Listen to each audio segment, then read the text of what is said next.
Hello, welcome to the fifth quarter. We're here today to talk about the Steelers' scintillating, record-breaking win over the Baltimore Ravens, 23-20, this past Sunday. You mean Charlie freaking Batch? Yeah, as they're saying down in Baltimore. That's what the Baltimore radio stations have given them a new nickname. But you and I did not see this coming. We both thought Baltimore was going to win. Although I thought Charlie was going to play better. I did couch my pick a little bit by saying it would surprise me. It did surprise me that they won, but I'm not shocked. Right. I just thought, that they would give it their all, which they did, and it took every bit of it.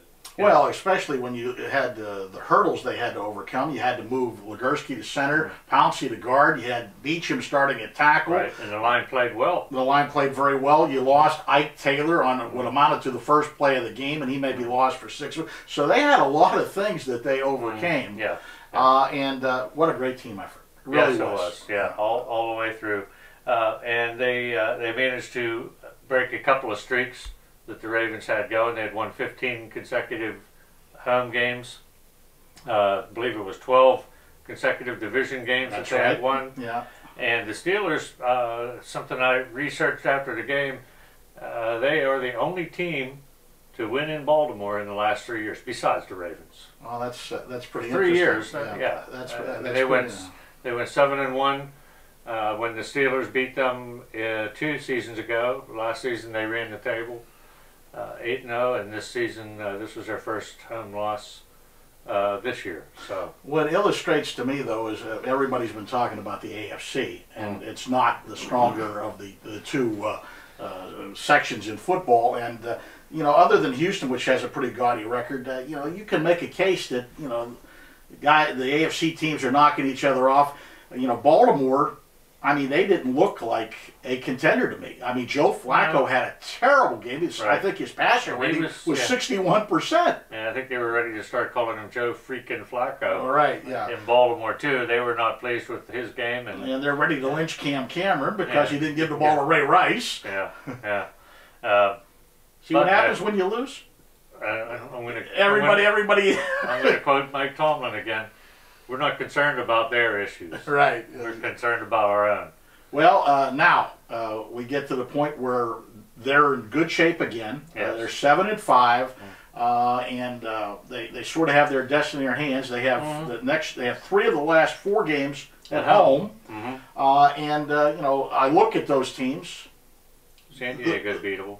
San Diego's beatable. Cincinnati's beatable. I think they can, even though Dallas has been a freaky team, they can beat Dallas. Yeah. And they got the Browns, and they owe the Browns. I don't think they're going to forget about that. I think they'll probably not quite have 8 turnovers in that Browns rematch. Exactly. So all of a sudden, it would look like the precipice of disaster. They're back. Yeah, but you know what? They're still looking at a wild card at best. I really can't see them wresting the division away from Baltimore. I don't think Baltimore's going to stub their toe that bad.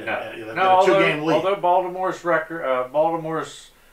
upcoming schedule is not very kind. They get both Manning brothers, and they get Washington with RG3. And I'm not sure who their last game is with, but those 3 are the next 3 weeks. I thought they had a game against the Eagles.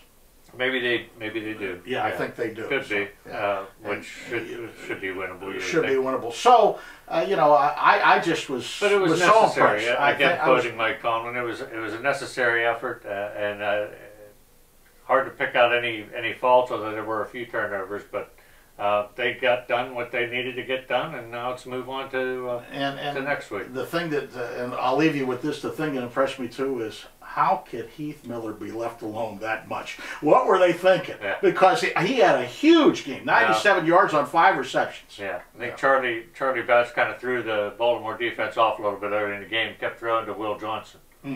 Right. That'll disguise it. That'll disguise it. So, you got North Turner and the Chargers coming in, and we'll talk about that we'll do that next time. Until then, thanks for tuning in.